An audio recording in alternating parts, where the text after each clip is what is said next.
근로복지공단은 이들에게 처음으로 신종플루에 의한 산재를 인정하고 치료비와 치료기간 동안의 급여 등 수백만 원을 지급하기로 했습니다. 일주일 정도 동안 전 직원이 다 그냥 자택격리를 당했기 때문에 전혀 업무에 손을 댈 수가 없었죠. 또 지난 8월 연수차 태국에 다녀온 뒤 신종플루로 사망한 A씨의 유가족을 비롯해 6명이 추가로 산재를 신청했으며 현재 심사가 진행 중입니다. 신종플루에 의한 산재를 인정받으려면 의료기관 근무자 또는 고위험국 출장, 감염된 동료와의 접촉 등 업무와 명백한 연관성이 있어야 합니다. 사업주 지휘 하에서, 즉 업무로 기인해서 업무와 관련돼서 걸렸다는 명확한 상당히 인과관계가 있어야 그런 경우에 한정적으로 기업들이 미국 등 고위험 국가로 업무상 출장을 가급적 줄인다 해도 신종플루가 급속도로 번지고 있는 상황이어서 신종플루로 인한 산재는 더욱 늘어날 것으로 보입니다. MBC 뉴스 고현승입니다. 개발이 제한돼 온 군사시설 보호구역을 대폭 줄이고 군 비행장의 고도 제한도 합리적으로 조정됩니다. 정부가 내놓은 행정 개선 방안을 허유신 기자가 정리해드립니다. 경기도의 한 군부대와 인접한 마을입니다.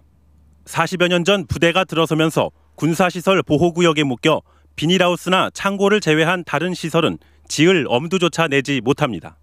화장실을 고친다거나 그렇게 되면 또 못하게 하고 항공 촬영을 하는데 항공 촬영이 걸렸다 그러면 그건 개고장이 나와요.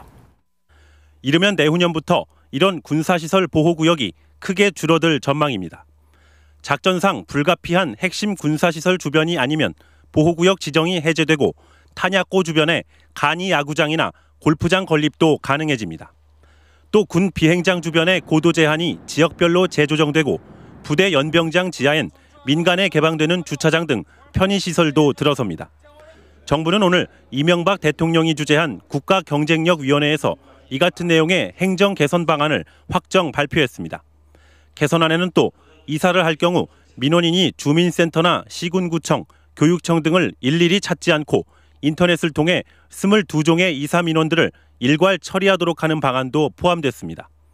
이 밖에도 사망, 혼인, 보훈 등 15가지 생활 민원이 내년까지 모두 온라인 처리가 가능해질 전망입니다. MBC 뉴스 허유신입니다.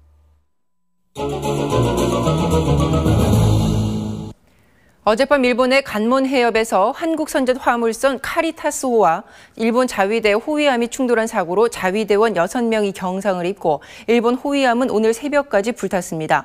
우리 화물선 측은 현지 항만관제소의 지시에 따라 다른 선박을 추월하던 중 사고가 났다고 밝혔고 일본 해상운수안전위원회는 사고 원인을 계속 조사하고 있습니다. 세계경제포럼이 교육과 보건, 고용, 정치 등의 분야에서 남녀 평등 순위를 매긴 결과 우리나라는 전체 134개 나라 가운데 115위에 그쳐 최하위에 가까운 것으로 나타났습니다. 남녀 평등 1위에서 4위까지는 아이슬란드와 핀란드 등의 북유럽 국가들이 차지했고 미국이 31위, 중국 60위, 일본은 75위 등이었습니다. 경기도 화성시 봉담읍과 동탄면을 잇는 봉담-동탄간 고속도로와 평택시와 화성시를 연결하는 평택-화성간 고속도로 등 수도권 민자고속도로 2개가 개통돼 오늘 밤 12시부터 차량 통행이 시작됩니다. 경기도 오산에서 십자형으로 교차하는 두 고속도로의 개통으로 평택시 오성면에서 서울 강남까지의 소요시간이 30분 정도 단축되고 경부와 서해안 고속도로 수도권 구간의 상습 정체도 줄 것으로 예상됩니다. 국토해양부는 보금자리 주택지구와 2기 신도시를 대상으로 부동산 투기와 불법 행위를 단속한 결과 모두 25건을 적발했다고 밝혔습니다. 국토부는 비닐하우스에 불법으로 설치한 가건물이나 벌통을 철거하도록 하는 한편 앞으로 보금자리 주택지구 추가 지정이 예상되는 수도권 지역 그린벨트 전반으로 단속을 확대할 방침입니다.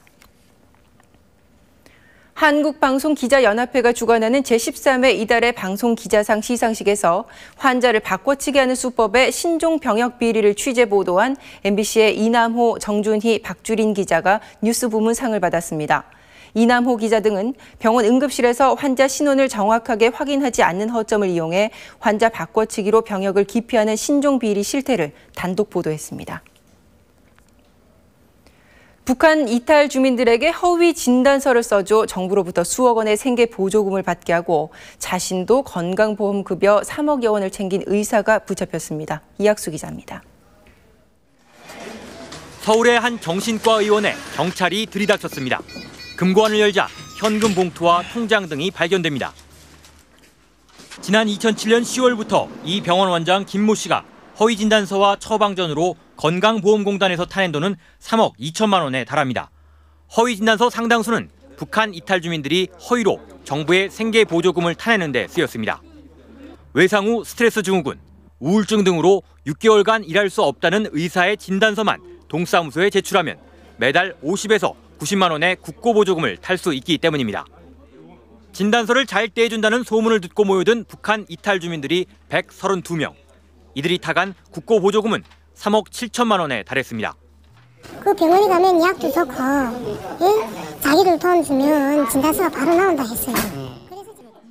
원장 김 씨는 또 자기 병원 직원들의 이름을 도용해 발급한 처방전으로 우울증 치료제와 신경 안정제 등 향정신성 의약품을 상습적으로 복용해 온 것으로 드러났습니다.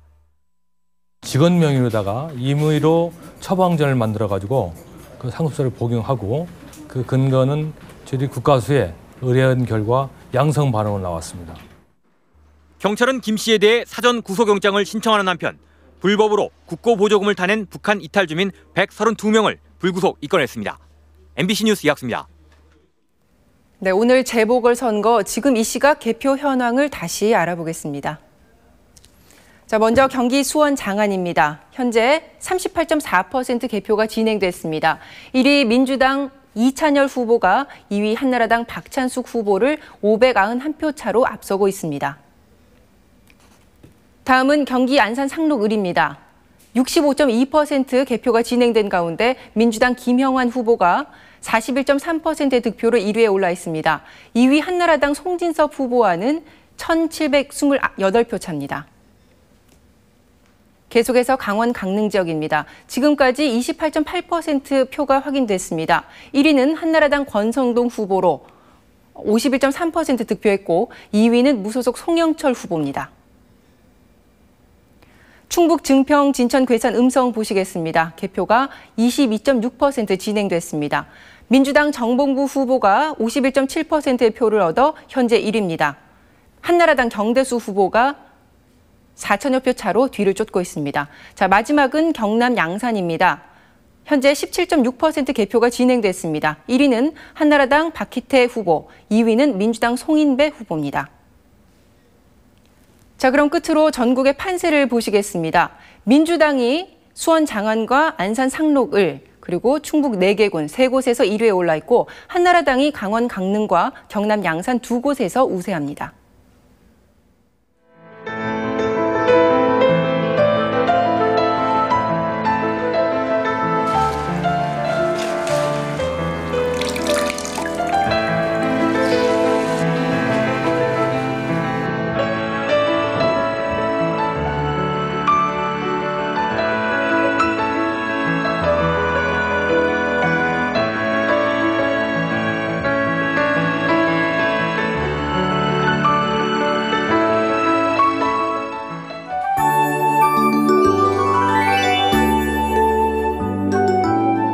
내일은 수도권을 중심으로 가을비가 촉촉이 내릴 것으로 보입니다. 비가 오는 시점은 늦은 오후나 밤이 될 것으로 보이고요. 서울, 경기와 영서, 충남 지방에 5mm 미만의 적은 강우량을 보이겠습니다. 또 해안 지방을 중심으로 바람이 다소 강하게 불겠습니다. 내일 이후에도 당분간은 구름이 많이 끼는 날씨를 보이겠습니다. 주말에는 또 한 차례 비가 오면서 야외 활동에 불편을 겪을 것으로 보이는데요. 특히 비가 그치는 일요일부터는 찬바람이 강하게 불면서 첫 겨울 추위가 찾아올 것으로 전망되고 있습니다. 예, 지금 서쪽 지방부터 구름의 양이 차츰 많아지고 있는 모습입니다. 내일은 북서쪽에서 다가오는 기압골이 중부 지방까지 영향을 주겠습니다. 내일은 오후에 경기 북부 서해안 지방부터 비가 오기 시작해 늦은 오후나 밤에는 중부 지방에 비가 내리겠습니다. 그 밖의 지방에선 구름만 가끔 끼겠습니다. 아침 기온은 서울 12도, 철원 7도, 낮 기온은 서울 20도, 대구 24도로 오늘과 비슷하겠습니다. 울릉도와 독도 지방 구름이 다소 끼겠습니다. 물결은 동해 먼바다에서 조금 높게 일겠습니다. 일요일 이후에 날씨가 부쩍 차가워질 것으로 전망되고 있습니다. 날씨였습니다.